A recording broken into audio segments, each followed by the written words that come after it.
You are listening to the Horse Radio Network, part of the Equine Network family. What a beautiful day for horses in the morning. You are listening to the #1 horse podcast in the world. Here is your entertaining look at the horse world and the people in it.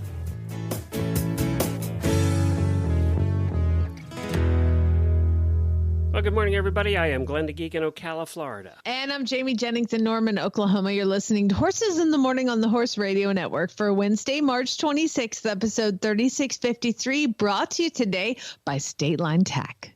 Hello, Horse World. It's Wednesday, the day you start daydreaming of a weekend with your horses. We'll help you get there with more silly horse talk on Horses in the Morning.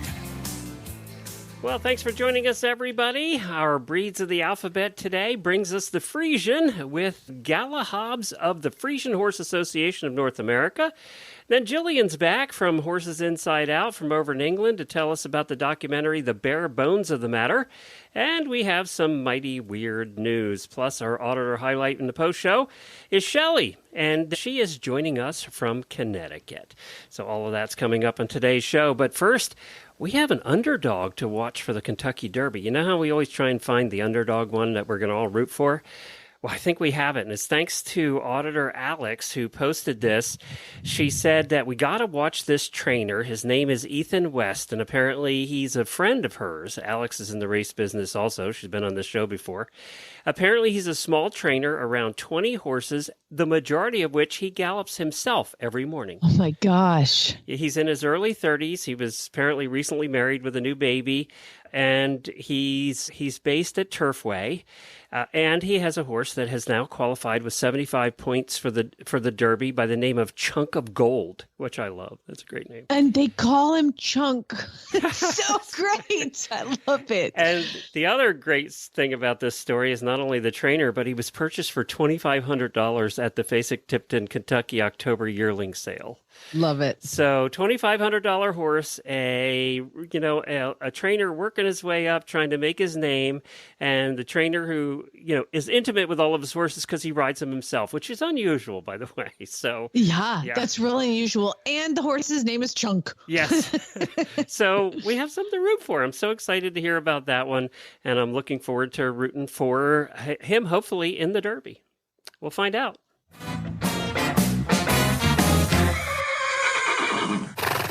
We have one of these. Happy birthday, happy birthday, happy birthday to you. We have one very special auditor birthday today, and that is Charlie's 11th birthday, and you all know Charlie from Taco Tuesday fame. And by the way, they were coming through. Apparently, they had come to Florida, and Charlie's mom contacted me and said they were going to be at WEC, but it was a day we had an appointment, and I couldn't. So, Charlie, I'm sorry I couldn't meet you over at WEC.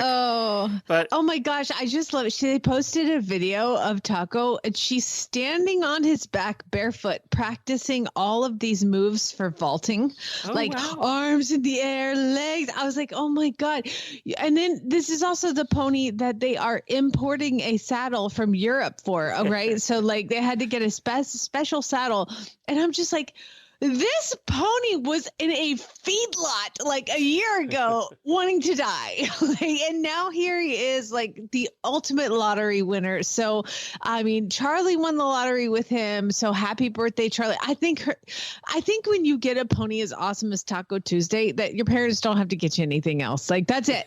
This is the birthday gift forever now. You still have it. I'm not sure who loves the pony more, Charlie or Mom. I think it's equal, actually. I think it makes me so happy. It's just one of those things. Every time I see it, and Taco has his own Facebook page, so it's called Taco Tuesday, the Wonder Pony. So you should check that out, Glenn. Everybody go over there and wish Charlie a happy birthday. She would love that. Yeah, that'd be great. Yep. All right, to your turn.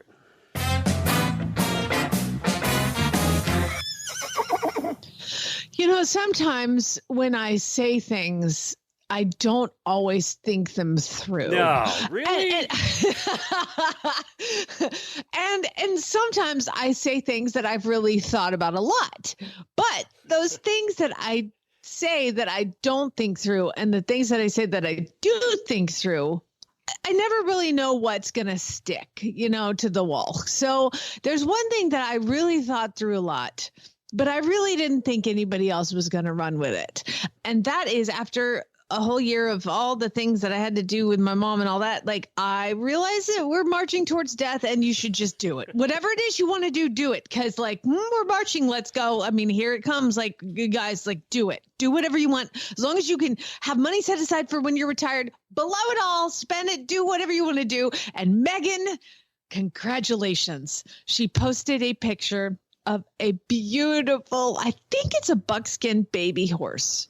And she said, so I did a thing, marching towards death.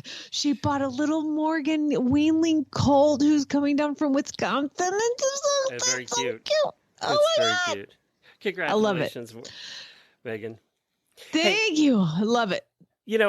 That is a weird one to catch on, but it seems to be the listeners have really latched on to marching towards death. Because it's a thing, it's real. I mean, so currently, just so you guys know, there's this horse that is for sale, and it's amazing. It's a black Oldenburg gelding, one that I've tried to breed for like a million years, and it's just the black, but he's so far away, and the budget for him and shipping is just out of control. And I'm just like, I can't, he's just too far away, and I can't even try. I just kind of have to buy him and have him see the. No, he's a gelding, and he's so beautiful, and he's wonderful, and he's a fox hunter, and it's just like this. It's like my husband's like, this is a horse you've been trying to make for like a million years. How old is he? He's 6. Are we sure he's 6? He's not 16. He's pretty 6. Sure He's papered. He's amazing, and he's beautiful, and he's wonderful. And they're sending me videos of fox hunting and all the things. And of course, I'm like, I can't. It's just too expensive. And what is my husband doing? He's like, we're going to talk about this later, which means he wants to buy the damn horse. And I'm like, no, it's too Why is he being so agreeable about horses lately? I told you what I think. Yeah, I know. Your husband brings you home flowers. I'm like, are you cheating on me? What is going on? Why are you okay? What is going on? We can't win. We really can't win either way. Horse husbands, we can't. Well, Anna sat down and she's like, okay, so you have Ace and Miles and Duke and Maverick and Carl. And you have those 5. And so Anna was being the adult in the group? Oh, wait for it. Anna says, so how much did you pay for Carl? And I was like $1,200. And how much did you pay for Ace? Like $1,500. Oh, okay. So she's like, I'm doing the math. And all of your horses put together cost less than his boat. And she goes, I'm pretty sure the motorcycle was even more expensive. I was like, oh my God, you're right. I am so abused as I'm sitting here in my new car on my farm. Okay. I don't know how I'm able to live like this. I'm sorry. Go play golf again, hon. I'm fine. I'm just going to be here working, but it's fine. It's totally fine. Maybe you're right. I should buy the damn, life is short, buy the damn horse. God. But what if it's, I don't know. It's so hard. But yeah, so I'm currently sitting here struggling with that. And you think I would be fighting my husband, but no, I'm fighting myself. It's like I don't know. I don't know. It's a lot of money and it's really far away. And I'm pretty sure if there's any fox hunts in Oklahoma, they're real and not a drag hunt. I'm pretty sure. I get invited to fox hunt every year. Really? Yes, Is there one? There's one up near Tulsa, and I've trained a couple of the horses for her, and she's just like, please come fox hunt. I get invited all the time. They get nuts on her. I'm assuming it's a real hunt in Oklahoma. They probably carry guns. I don't know. Instead of flasks, they all have 6-shooters. Yeah, come on out. We gonna fox hunt. Let's do this. Hop on. You got to shoot your first coyote before you are allowed up in the front. I gotta circle back to one other thing you said at the beginning of that conversation.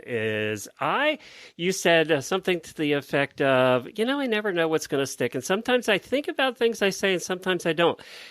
Everybody, a little inside information. I cannot tell you how many times over the last 15 years when we have played the final music, and I have said to Jamie, should we have talked about that?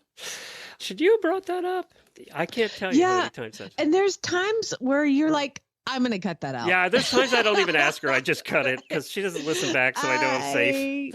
Exactly. I never listened to this thing. I lived it. I don't need to listen back. So yeah, you do all the editing and you do what snip, whatever you need to do. Yep. Anybody who wants the real information on something, just call me. It's fine. All right, we're going to head to our first. Yeah. Before we get to our first guest, because we have a couple more minutes, I need the listeners' help. And this is y'all, this is the most random thing I have ever needed help with. And I have zero information. I mean, like very minimal information to go on. It's a book that I read as a kid. So you know how they used to have the book fairs at schools? Oh, yeah. Glenn? Do they still do that? So, they do. They still have a scholastic book fair, but they mainly just give you like a catalog of the books. And there was a book that I got when I was a kid. And for some reason, it lives in my head rent free. Okay. I don't know why. It's just, it was this book about, I can't remember if it was like a little pinto pony or like a little chestnut pony, but it was like a horse and it lived in a barn and it's just photographs of this book. And it lived in a barn with a bunch of other horses, but it was like insecure because it was kind of small and kind of like not as fancy. And there was a horse in the book. This is the one thing I remember that lives in my head. There was a very snotty kind of like, again, from the horse's perspective, there's no humans in this book. It's this smaller pony that's not very fancy that feels insecure because he lives in this barn with all of these really fancy horses. And the really fancy horse was a white thoroughbred who was really snotty, and his name was Prince. And that is all I can go on. So you want somebody to tell you the name of the book? Somebody, if you can tell me the name of that book, I will Venmo you $10. Like it's in my head. I can't think of it, but I was trying to explain the book to Anna the other night. And I'm like, all we do is talk about horses, like all horse things. And I was like, there's a book. And it came up because somebody had a white horse. And I was like, obviously his name should be Prince. And they were like, what? And I was like, oh God, in my head, there's still that horse from that book named Prince who was a white thoroughbred and he was like real snotty, but I think they become friends at the end. Anyway, there you go. There's your assignment. Somebody will respond. You've only gotten about 1,200 more movie recommendations for Anna for horse movies. So I think you're going to be watching movies till the day she leaves at this point. I can't believe I forgot about Wild Hearts Can't Be Broken. Oh my God. I love that movie. We're watching that. And then Sylvester. I've got to do those two. All right, I'm going to cut you off now. Time for our first guest. Come on, Prince. White thoroughbred Prince. Well, next up we have Amy joining us. She is with the Friesian Horse Association of America, but more important, she just loves Friesians. And Amy, you are part of our series. It is our Breeds of the Alphabet series, and obviously we're up to F, and apparently Friesians won the contest. So thanks for joining us. Thank you. I mean, how could we not pick Friesians? We joke about it for the last 15 years on this show that every TV show and movie in the world only has Friesians for some reason. It appears to be the only horse allowed a acting card or something. But why is that, by the way? I think they just became the horse that has the magic, the romance, the one that carries somebody off. Carries the prince, the princess off into the sunset and became the champion that everybody just chose all of a sudden. They are magic. Jamie Lannister deserves a Friesian, okay? I did read, a trainer said once that does movies, it said that one of the other reasons, obviously they're pretty, that's one reason, but yes. One of the other reasons they use them is that they're versatile, they can ride and drive, and then the second thing is that they all look alike, so it's easy to sub them out.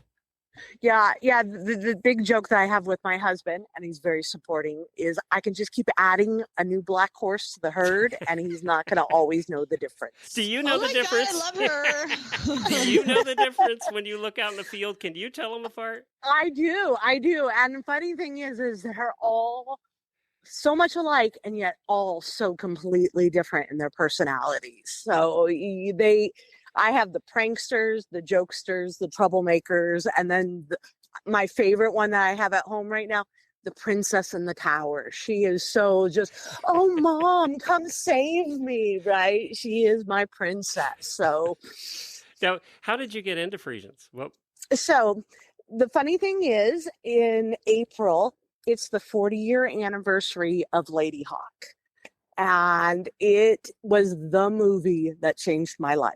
I was 14. The consummate Friesian movie. Oh, yes. Oh, it was the movie. I was 14. I went to the theater. I saw the movie. And there was a horse named Othello that was the horse in that movie.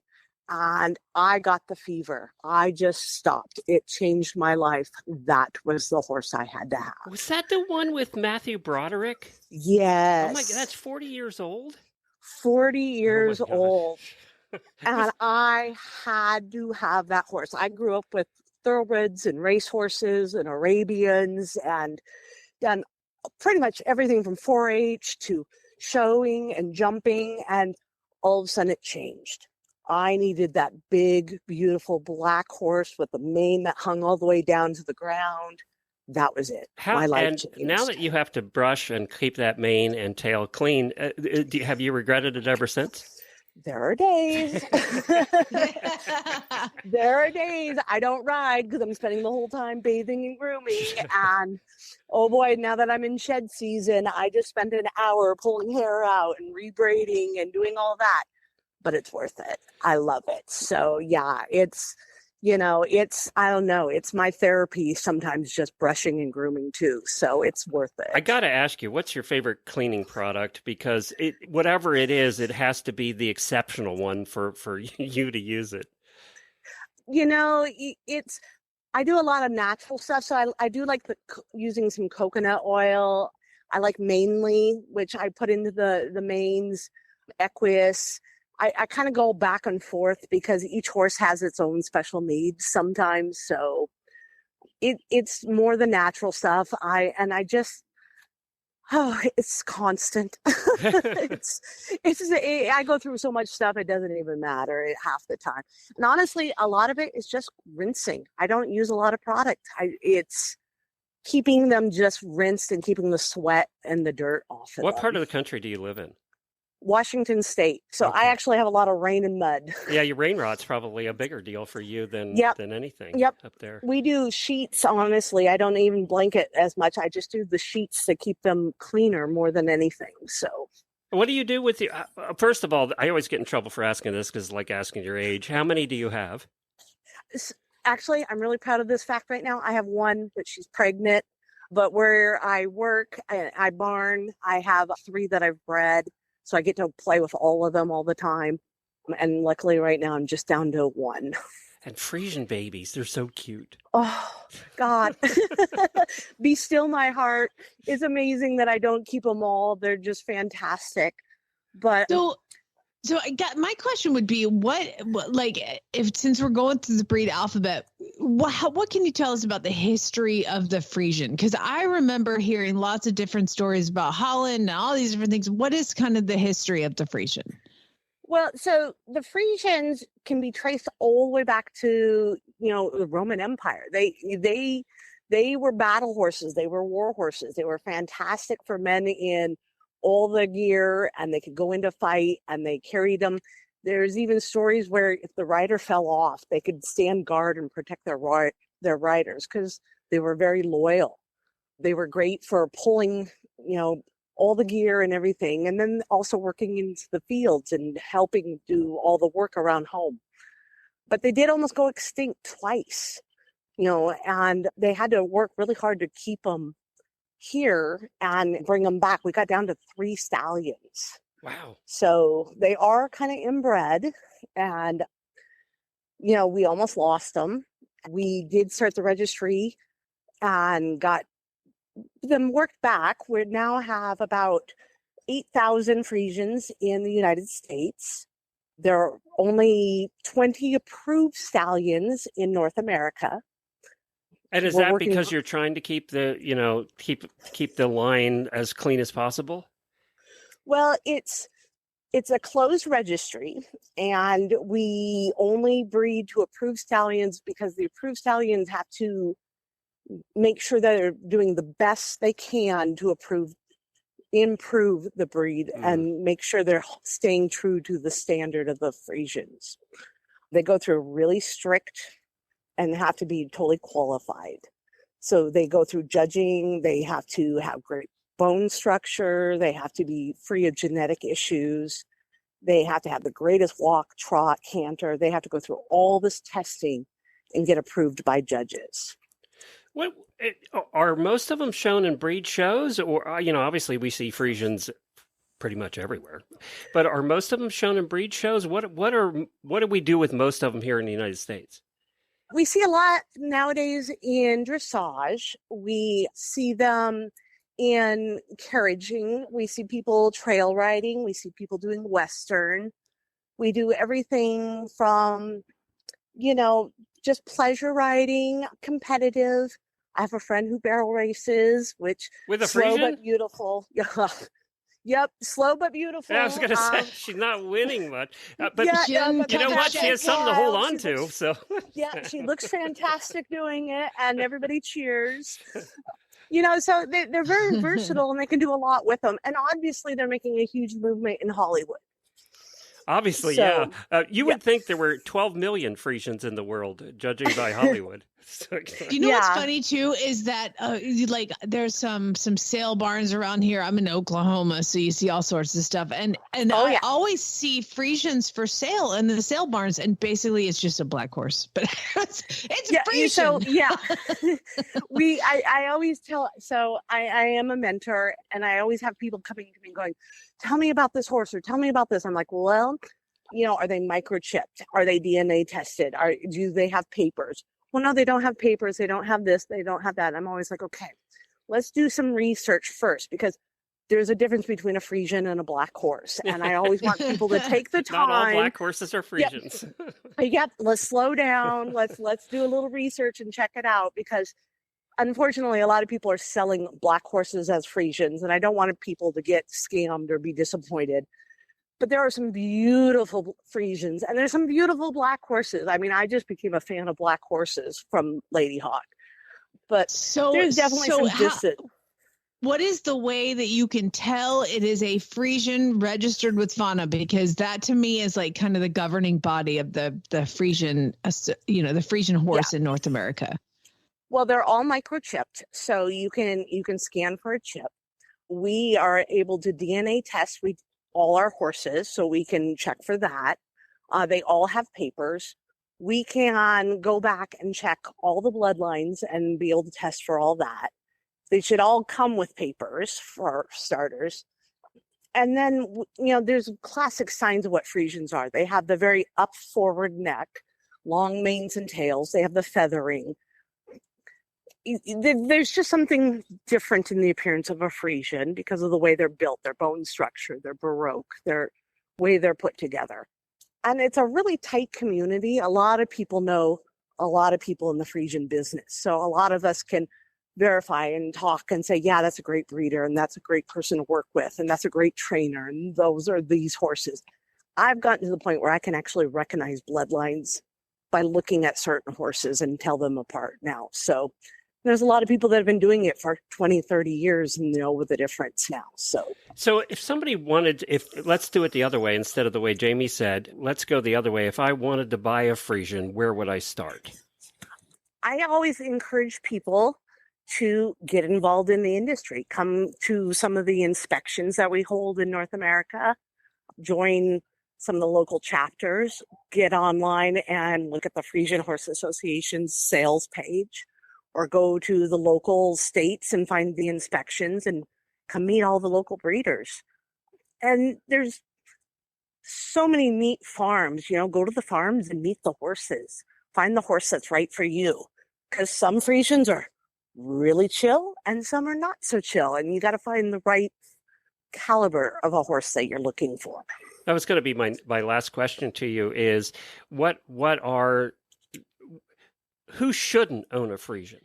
Well, let me just tell you my experience with the Friesian real quick, because I worked for a guy who put on shows, and he had a Friesian stallion, and we would go around and we'd travel. I was like young. I mean, I was 20, and we go around and we put on these shows, but I had to warm up his horses for him.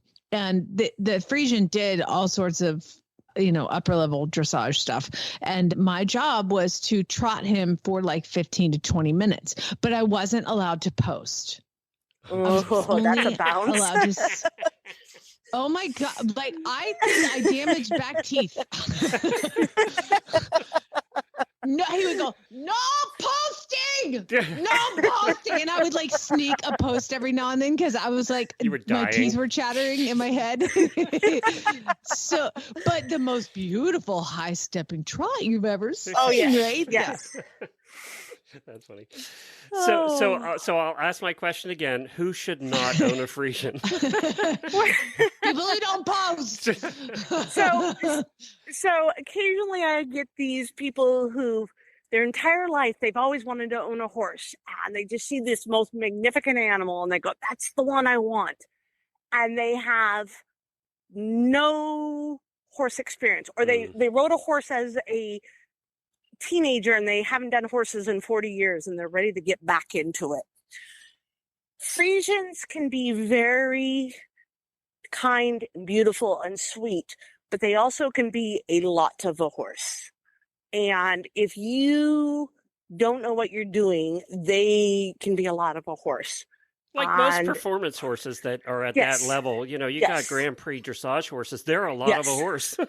They are a lot of a horse. Yeah. And it would be like getting on a Ducati motorcycle and just hitting the go button. You don't know what you're doing, and all of a sudden it's way too much. And it ends up intimidating people. And if you don't know how to post on a Friesian, it's not like posting on a Morgan horse or a Arabian or something. All of a sudden the trot and hang time is a lot longer, and there's so much power underneath you all of a sudden.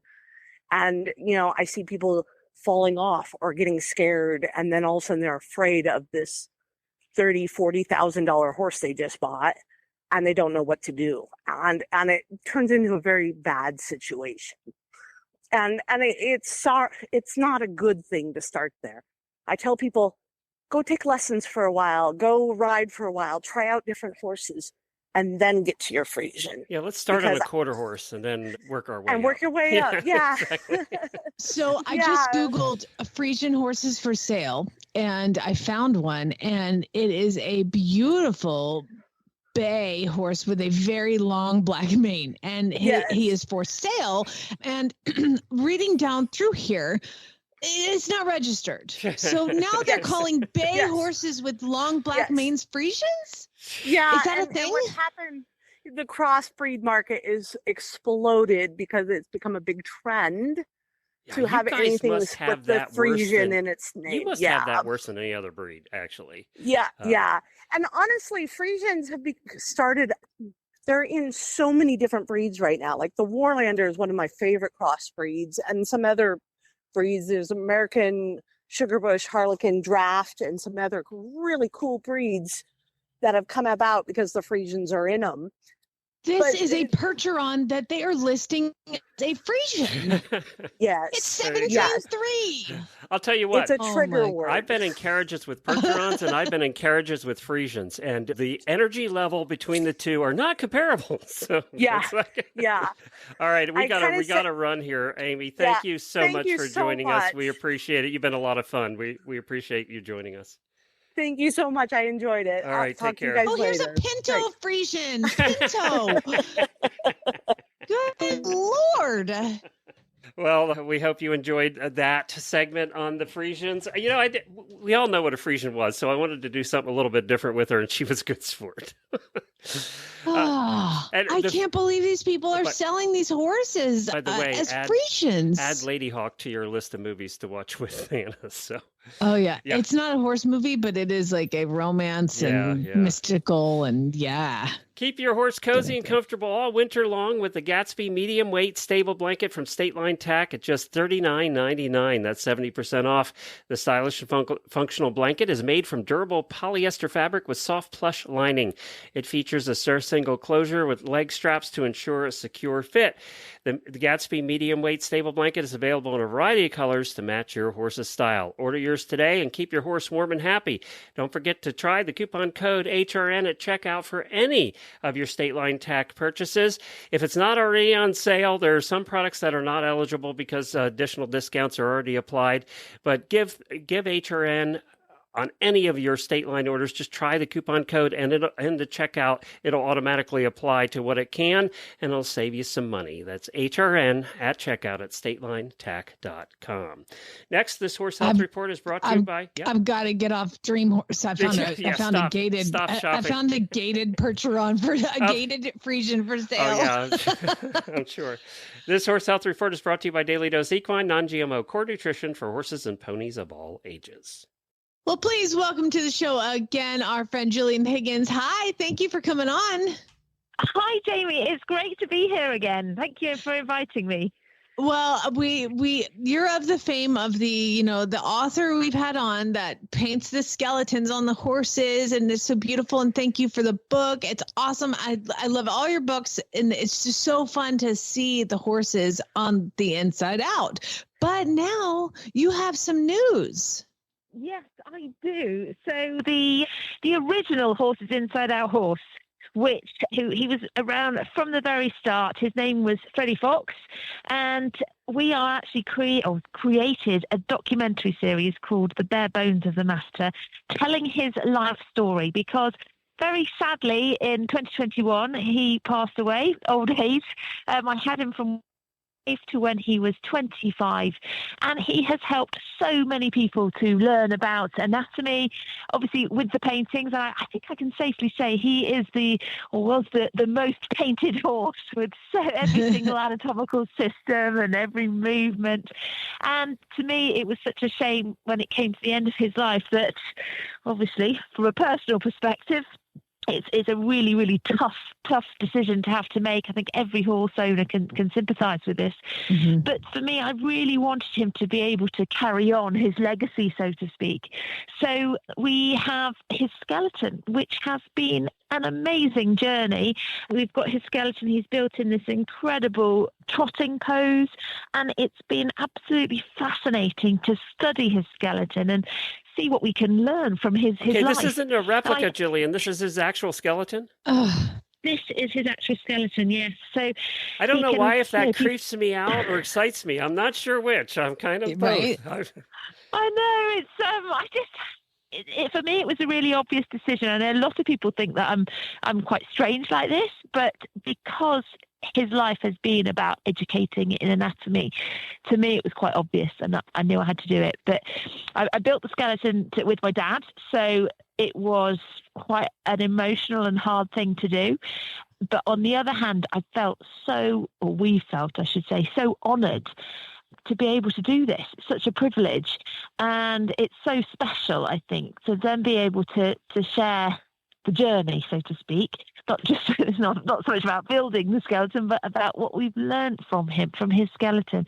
And I gotta jump in, because when you say, like, oh my gosh, like that sounds so hard. This was your horse and you were building his skeleton. I mean, my gosh. But I will say that in the same kind of thing, I recently had to euthanize a horse and donated his legs to the farrier school. So, you know, it's nice when they can continue on the legacy of like helping other horses. So I get it, but like, oh my God, it was your own horse. That had to be so hard.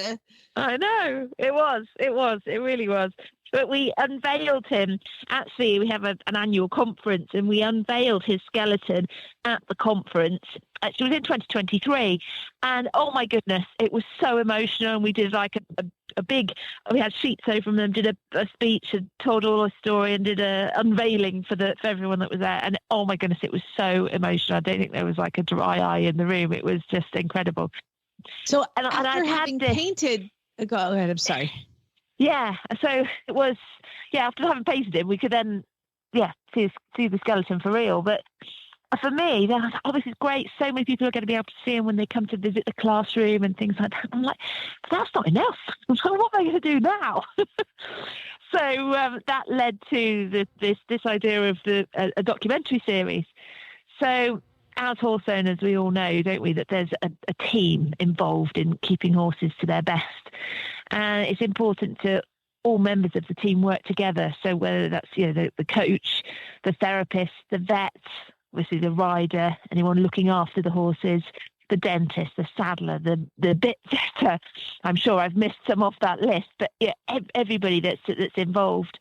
And so I thought, right, I'm going to do a documentary series on Freddie and involve everyone that was part of his life and try and address sort of modern, if I say welfare issues, modern challenges within the equine world of keeping horses, using Freddie as a case study and his skeleton, and discussing what we can learn from him, from his skeleton.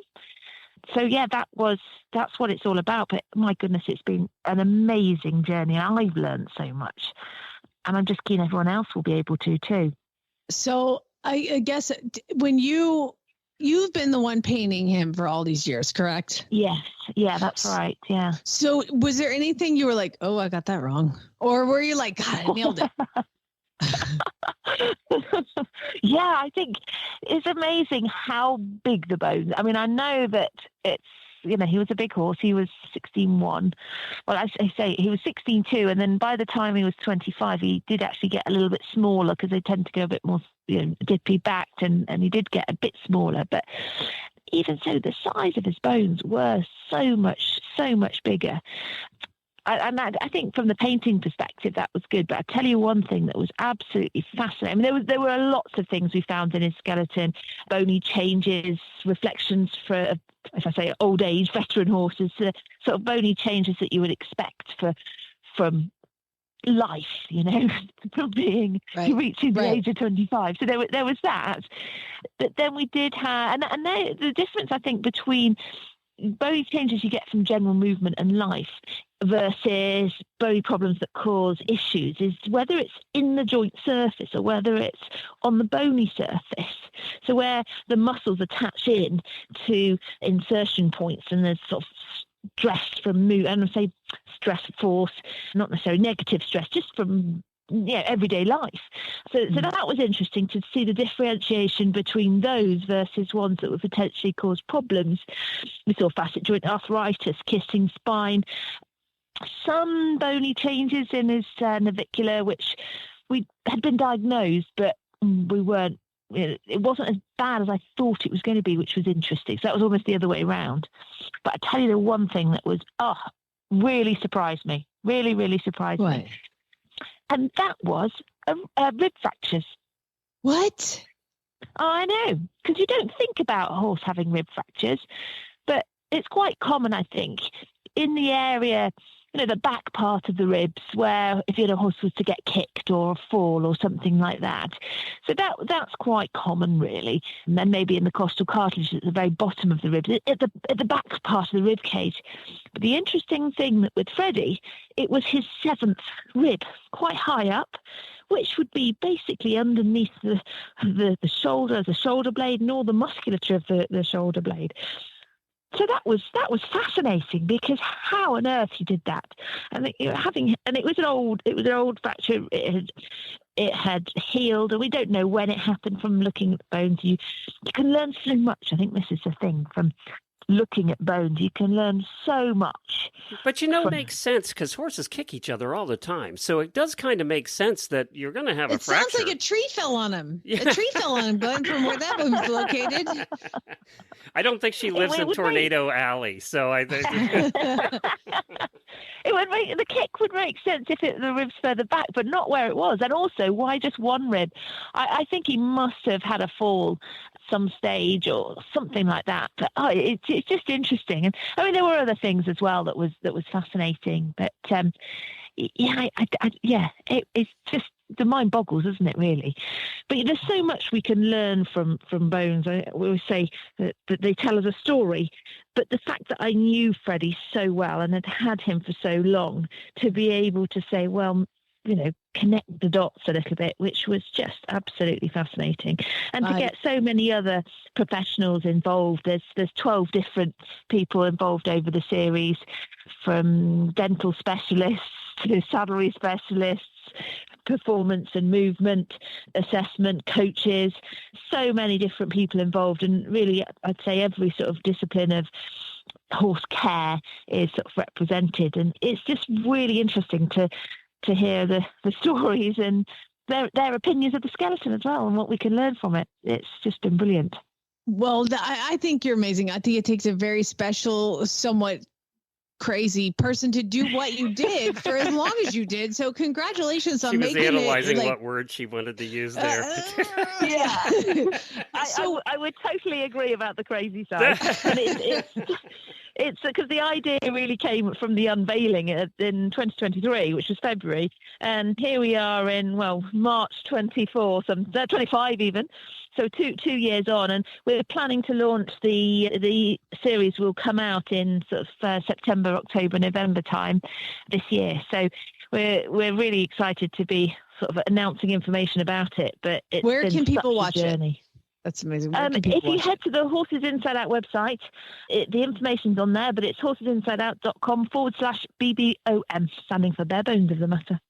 Love it. Bare Bones of the Matter. We're going to play the trailer, and we won't make you listen to it, but we'll play the trailer and after we say goodbye. And I just want to thank you for coming on and always being so honest and using your power for good. Oh, thank you. But I've got a question for you though, Jamie. Okay. I'm scared. Go ahead. Oh, what did the farrier come back with any information about your horse's legs? No, not yet. So he has. I mean, I guess I'm not saying anything weird, but last time I saw him, I was like, "So what happened?" And he was like, "Oh, we've only started using one. The other's in the freezer." Like, your poor wife. So I after one too that, many questions. After that, I just decided not to ask any more questions and not be involved. I'm just going to let the people do their thing, and because I'm not as brave as you are, obviously. So yeah, one too many questions for me, and let's play Horses Inside Out. Let's play the trailer. Great. Thanks, Gillian. This is an informative documentary series which focuses on the challenges facing horses in the modern world.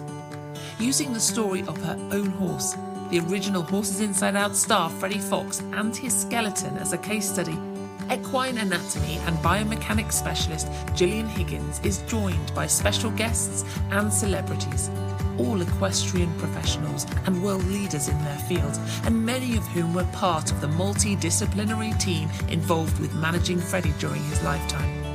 They illustrate anatomy and biomechanics relative to improving performance, dispel myths and misconceptions, question traditions, throw light on what modern standards should be, and discuss assessment, management and training methods. This fun conversational style series aims to help horse owners learn more about their horses, raise awareness about comfort, movement, welfare and methods for ensuring the best possible standards in the equine world, whatever we do with horses. Non-GMO whole food nutrition is the basis of the entire Daily Dose Equine program. All their feeds are minimally processed to retain full integrity of the original ingredients. They start with high-quality whole oats, whole barley, hay pellets, sunflower seeds, and beet pulp. The grains and soybeans are roasted for safety and then mixed with the remaining ingredients in bags. They add no fillers, no wheat, no corn, no soybean meal, no hulls, no distillers' grains. Feed less, yet improve body condition and energy. At Daily Dose Equine, they never forget that natural is better and simplicity is key. Learn more at dailydoseequine.com, now available at Chewy, Tractor Supply, and horselovers.com. Recharge your training program with Equestrian Plus. Equestrian Plus brings together the top riders, trainers, and professionals onto one video platform. Watch over 5,000 how-to training videos, clinic and event footage, exclusive training sessions, and more, featuring top experts including 5-time dressage Olympian Stefan Peters, International Grand Prix dressage competitor Anna Buffini, Olympic dressage team bronze medalist Laura Graves, and many more. Join Equestrian Plus now and use promo code HRN15 for 15% off your first month. Visit equestrianplus.com to subscribe. Time to learn why some days you're embarrassed to be part of the human race. In Jamie's Weird News. Oh, my favorite time of the week. So keep in mind, if you're ever looking through the news and you read a story and you're like, oh, that is so weird, email it to weirdnews@horseradionetwork.com and you can be part of the show like Lindsay, Glenn, Melissa, Michelle, Laureen, Carrie, Nicole, and Janelle all are. Now, I would like to say there's two of you who are spelling weird wrong. And I'm not going to call you out, but when you misspell weird, it goes to Glenn. It doesn't come to me. So WEIRD, weird news, not wired news, weird news. That's a good way to remember it, actually. Yeah. Not that wired. whole It's IE not thing. wired. You know what? It should never have existed in the English language, the whole IE problem. I think if we had cut out one of them, we wouldn't have this problem. Yeah, because it's like I before E, except after C. I'm like, no. That's not true. They lied. Except for these 45 exceptions. Exactly. Well, let's start with, first of all, God, I love stories like this. And it is like one of my dreams that this is going to happen to me. Okay, because Dayton, Ohio resident Marissa and her fiance, they stopped at Goodwill after dinner and they were walking around. You guys have no idea. I do this like every week because I'm currently looking for some outdoor seating for around the round pen, like tall seats. And so I go to Goodwill like every week. And this is my dream is that this would happen. So she is looking around and she goes through the paintings. And she sees what she calls a, quote, an awful painting, but decided to buy it because it was only $2.99. And it's like a nice frame.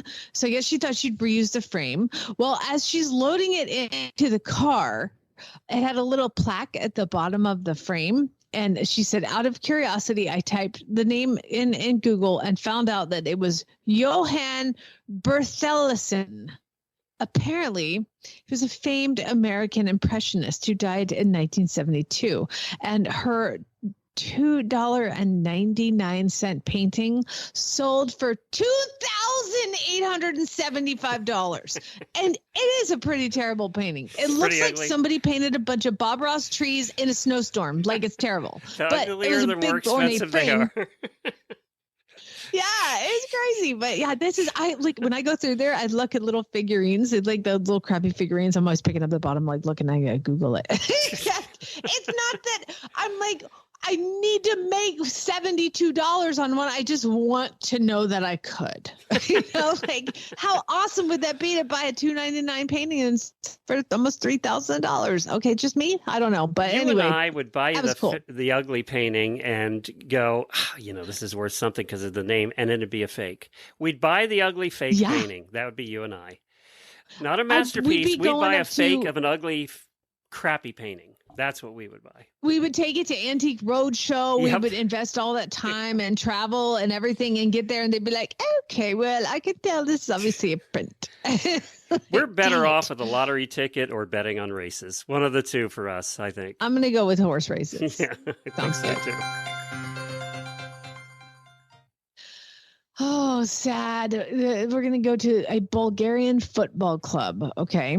It's called Arda Kazahali, which is in southern Bulgaria. Okay. Why am I talking about a football match, soccer match in Bulgaria? This is the first time Bulgaria has made our list. I know. Congratulations, Bulgaria. So both teams, they line up near the center circle before kickoff, and they have a moment of silence in honor of former player Petko Genchev before Sunday's game. So they have this moment of silence. Okay, play ball. Whatever they do for soccer, they just kick it off.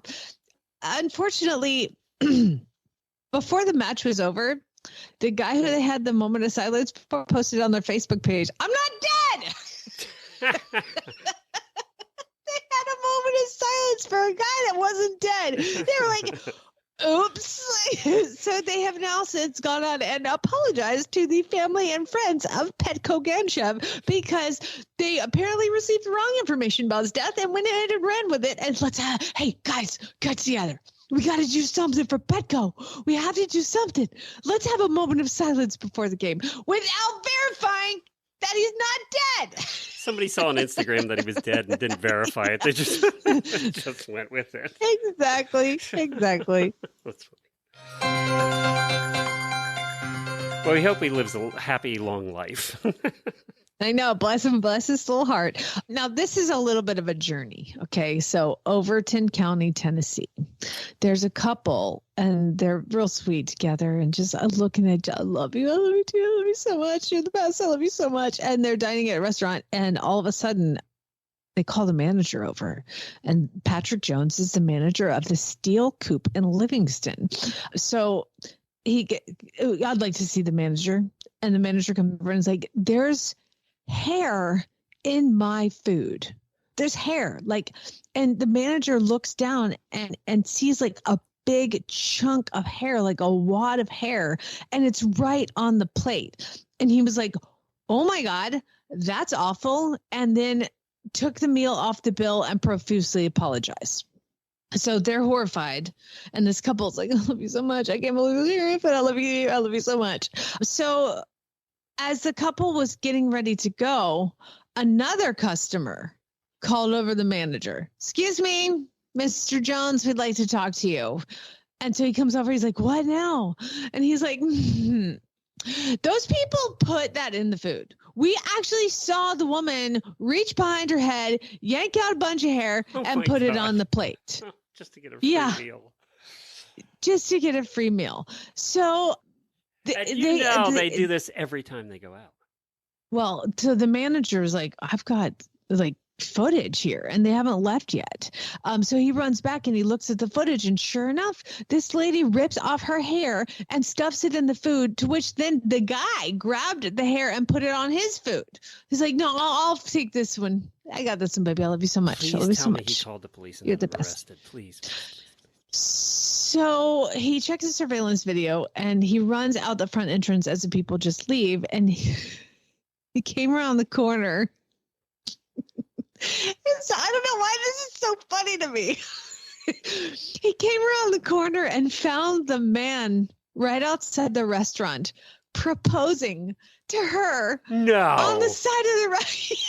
Oh my God. It was their proposal dinner. Yes. Oh They're like, God. Which he didn't want to pay for. I'll marry you if you can get this meal for free. Okay.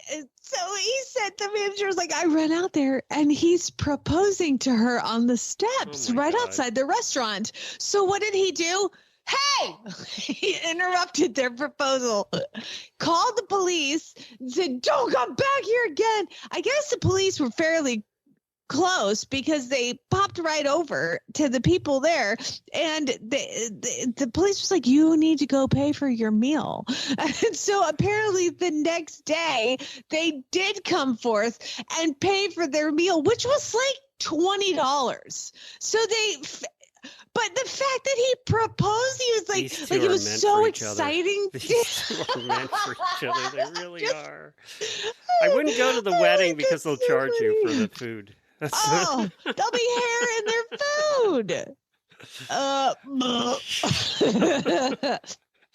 But let's be honest, we all have found weird stuff or food at restaurants. But I didn't rip it on my own head and put it in there. We didn't fake it. No. Oh my God. Are we ending on that story? Let me just tell you, if I find hair in my food, I immediately just assume it's mine. Well, me too, actually. I looked at length, and it depends on the length. With me, it has to be very short. There's a long brown hair. I shed. I'm sorry. It just happens. It's fine. It's either that or one of my dogs fell off my shirt into the food. Yeah. So yeah, it's fine. We're going to end on that one. Oh, there you fun. go. That's a fun way to end the show. It was a good show right up until there. Well, that's it for today. Thanks everybody for joining us. We appreciate it. Auditors, hang on. We're going to meet Auditor Shelley in the post show. And also, I wanted to mention that what is tomorrow? Tomorrow is going to be the travel episode. So that is tomorrow. You can look for that then. Thank you, everybody, for joining us. Appreciate it. And we'll see you in the post show. Spay, neuter, and geld.